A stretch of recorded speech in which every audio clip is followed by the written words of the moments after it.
talking about the movie Kill Switch, which is also known as REDIVIDER. Now, this one stars Dan Stevens, who is becoming quite the name now. He, of course, was the Beast in the recent Beauty and the Beast movie, and he's been in a variety of things and is a rising star. So here he is in a science fiction movie that plays a lot like a first-person video game. Now, the story here basically is a kind of parallel universe type thing. So we have this energy company that has developed this particular clean energy, and what it does is it has created a kind of echo Earth, as they call it, which they are basically going to suck the energy out of to power this Earth.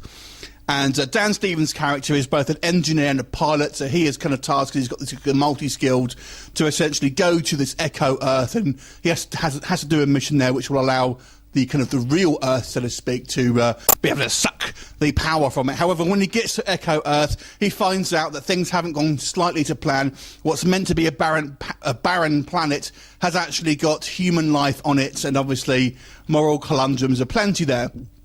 So, what do I think of this movie? So, I've got to say, it starts off quite poorly. Let's just get that out of the way first of all. I feel the beginning of this movie is very convoluted. So it starts you off on a bit of a negative foot, but it does pick up, I've got to say, and kind of things are explaining. By the end of it kind of makes sense. Dan Stevens, this is an interesting one. The filmmakers have been a bit clever here. So this film really has two sort of timelines, basically. So we have the almost like the past on our Earth, and in these films, it's filmed as a traditional sort of film, basically, with you've got Dan Stevens, and that's probably about 25% of the film, and those scenes feature Dan Stevens. Now the rest of the movie, the other 75%, is a first person, so it looks like a first person video game, a la kind of Doom, Quake, that sort of thing, and it's the same character, but obviously we don't see him, so it's clearly a stuntman with some lines obviously read by Dan Stevens, and that way they've obviously got Dan Stevens is just in for a few days shooting, but they can say his character is all the way through the film. It's quite clever. So there is that. So bear that in mind. Now, when we get to the kind of the first-person scenes, this is the best way I would describe this film. If you have ever played a first-person shooter game on story mode, but in easy, that is what this film is like. It really just feels like you're going through the motions. When we have kind of the bad guys shooting you, they never seem to really hit their target, and they just seem to manage to hit all around you but never actually on target. And when you ever do sustain damage, the sound goes a little bit muffled, the screen goes a little bit red, and we have these kind of character interactions as Stevens' character basically meets up with people who he used to know in his Earth and has interactions with to give you kind of exposition about what's kind of going on and stuff like that. I will say that here that the actual visual effects are pretty impressive, though.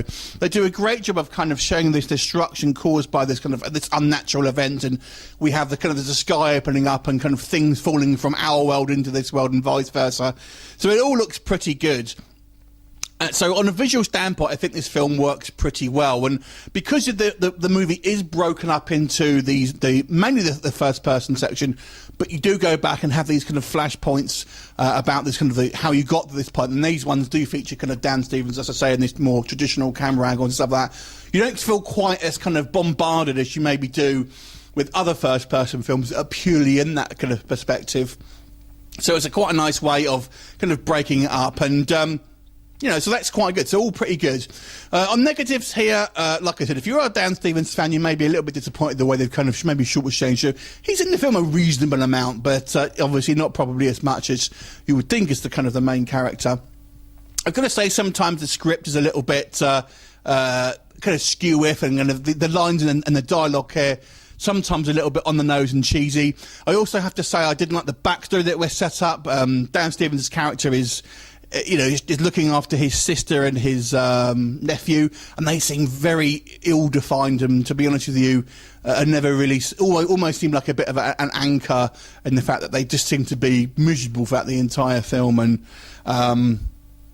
it's not his kids, but he feels obviously all this is happening and things happen in the film that you're thinking, okay, it's not actually his kid, so let's kind of move it along. I don't know, it's a fun film. I did enjoy it. I thought the action set pieces seemed rather muted. Like I've said, it almost seems like you're just watching someone play a game on easy or God mode, basically, and you never really get a kind of a sense of danger. And the gun battles, have to be honest with you, get a little bit monotonous after a while. I actually quite liked the interplay between him and this kind of character that you come across, and his friend. Actually, probably was the best character. It's quite a fun film. I definitely think the first-person genre is a acquired taste, but I feel there's a better example of them than some of them may be. And I feel that, well, the way you have the scenes broken up with the traditional camera angles really does benefit it. And Dan Stevens is pretty good in the things that he's in, and obviously you can see why he's a star on the rise. But I was really impressed with the effects. It's visually stunning, it really is. So I'm going to give this movie a 6 out of 10. Have you seen it? What did you think of it? Leave me a comment, and I shall look forward to seeing you next time. Bye for now.